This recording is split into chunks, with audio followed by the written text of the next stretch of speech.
This year would have been worse for liberty were it not for a few freedom fighters in Congress who pushed back against big government. One who probably did the most is Senator Rand Paul of Kentucky. Senator, you led a filibuster over America's drone policy. Why? Well, you know, John, I'm kind of a stickler for the Bill of Rights.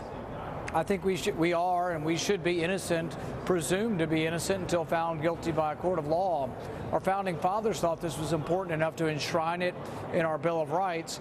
So I was very worried that the president was going to take this drone warfare and say, hey, I can kill Americans without any kind of trial, without any kind of accusations. And it sounded absurd, but I asked the president the question, he wouldn't answer the question.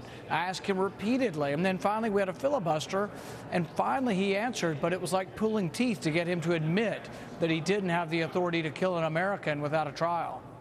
Did he answer personally? All I have is that his attorney general said, does the president have the authority to use a weaponized drone to kill an American not engaged in combat on American soil?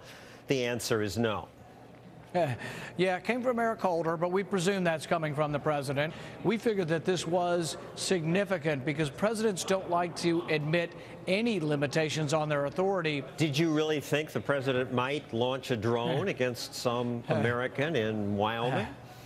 Now, I never thought the president would do this, but I thought it strange that the president wouldn't admit that he didn't have the authority. So a lot of this is about the law. The law is important. But the rules of government aren't always about who is the current president. They're about the rules that bind all presidents and all people. And, you know, Madison put this very well when Madison said, if government were comprised of angels, we wouldn't need these rules. But the rules are out there for the time that we may be unlucky enough that we really don't get an angel, we get an ogre. And so you really do want the Bill of Rights to protect us at all times. After your filibuster, you took heat from a lot of people. Lawrence O'Donnell called you sick and paranoid. John McCain said this. If Mr. Paul wants to be taken seriously, he needs to do more than pull political stunts that fire up impressionable libertarian kids in their college dorms. It did fire up libertarian kids, and I thought that was great. Stand with Rand on Twitter took off. But you work with Senator McCain. How's that going? You know, we actually have a good personal relationship. I respect him as a war hero. Doesn't mean he's always right, but he does deserve my respect and others for his time spent as a prisoner of war. But I think one of the points about our debate is very, very important because his point of view is that if you're deemed to be dangerous, of course we can incarcerate you with no trial and no attorney and no charges. And my response to that is it begs the question, who gets to determine whether or not you're guilty of something?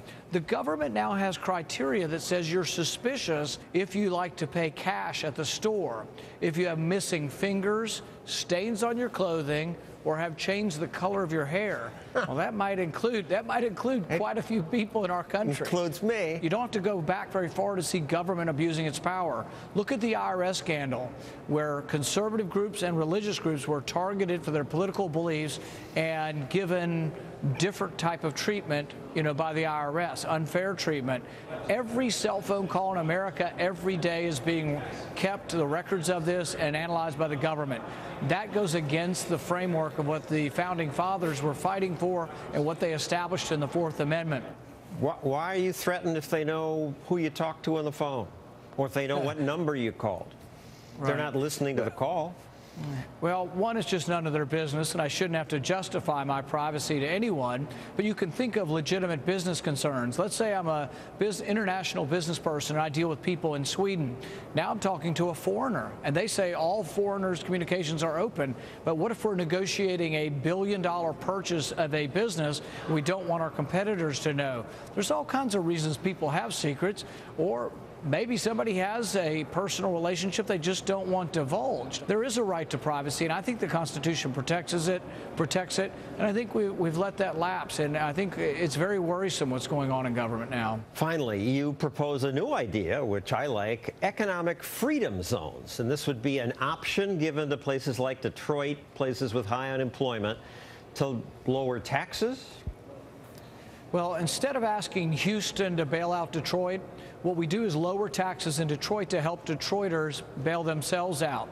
If you reduce taxes, you let the customers pick the winners and losers, because those who pay more taxes will get more back, and those are the businesses that have already shown that they can get customers to vote for their business on a daily basis. It would leave over $1 billion in Detroit, not send it to Washington. I think it's a kind of free market stimulus that would actually work.